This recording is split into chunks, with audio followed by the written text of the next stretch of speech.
from around the world, launched a revolution and the greatest experiment in self-government the world has ever seen. Ladies and gentlemen, it was also a sad day because it was the first attempt by a central government on American soil to confiscate our guns. Luckily, it failed. It was stopped by the Minutemen of Lexington and Concord. And I'm here today to speak to you about what's next. I think regardless of any differences we might have, we all believe we need another revolution. We need a political revolution, not a violent revolution, not an armed revolution. But if we don't take back this country in the next 2 years, you won't be leaving the country to your children and grandchildren. My name is Tim Donnelly. I am a pro-life, pro-marriage, pro-Second Amendment, give me liberty or give me death conservative.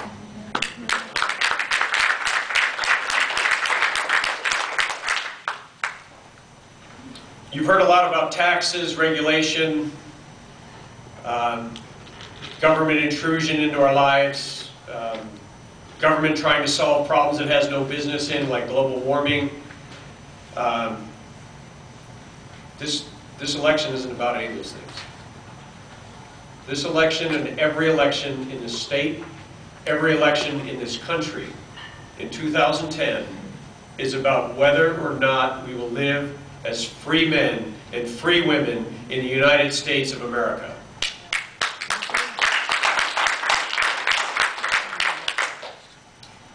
The Constitution, the Declaration of Independence, those documents are inspired by God.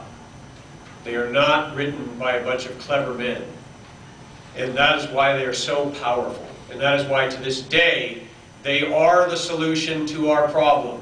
We need to return to our founding principles. Consent of the governed. 80% of the people are saying that they don't feel the government is ruling at the consent of the governed. 2/3 of them think they're doing just fine. They've got your consent to cram health care down your throat, to tell you what you need to buy, to tax you into oblivion. It's fuzzy math in my book. What it adds up to is a failure of communication, and it is an absolute... It just violates everything that our founders had originally intended. They intended this to be an experiment in self-government. We are a do-it-yourself people. We don't need the government to do for us, and yet they're doing everything. But they're not doing the things they're enumerated to do in the Constitution. They've added 50 extra items, but they're not doing any of the things they were originally intended to do. Article 4, Section 4 of the Constitution says that they shall protect each state from invasion. Oops. Big failure there. 10, 12 million illegal aliens in California alone. They say 12 million in the nation. Multiply it by 3. That's the math that worked under the Reagan amnesty. The second part of that, the conjunctive phrase, is that the government shall guarantee each state a Republican form of government. What does that mean? That means that we shall all have our voice heard. And what do we have? We have a government that is pandering to people that don't even have the right to vote. You guys might wonder why I became a Minuteman. That is the central issue. It is the most critical issue because it touches every single other issue. Illegal immigration is not about immigration.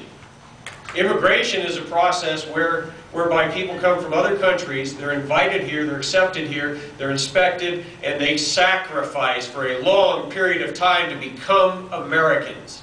We heard a story about a gentleman here. My wife's grandfather has a similar story. 12 years, 20 years to reunite their families. This is a federal problem for 5 seconds that it takes to cross the border. Then it becomes a state and local problem. And the bill comes to your house. The bill comes to you disguised as a doubling of your car tax or a huge increase in your sales tax. It comes to you as a 40% increase in your health insurance. And is it the fault of the illegal alien for wanting a better life? I don't blame them. Not at all. The fault is in the people that we have sent there who refuse to solve a problem that 80 to 90% of the people want solved. And I'll tell you something, if you send me as your assemblyman, I will build a coalition on that issue with the Democrats, and we will have a much broader coalition like we did under Ronald Reagan. I'm no Ronald Reagan, but I'll tell you this, I talk to Democrats all the time, and this issue pisses them off more than most of us. It is shocking. I hear candidates all the time talk about reforming education. Bull crap. You can't reform education until you deal with this.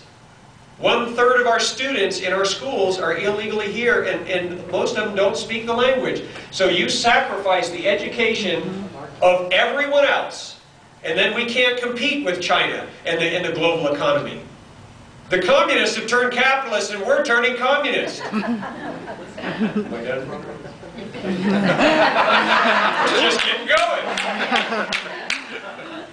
That's not the only problem facing us, and it isn't every problem.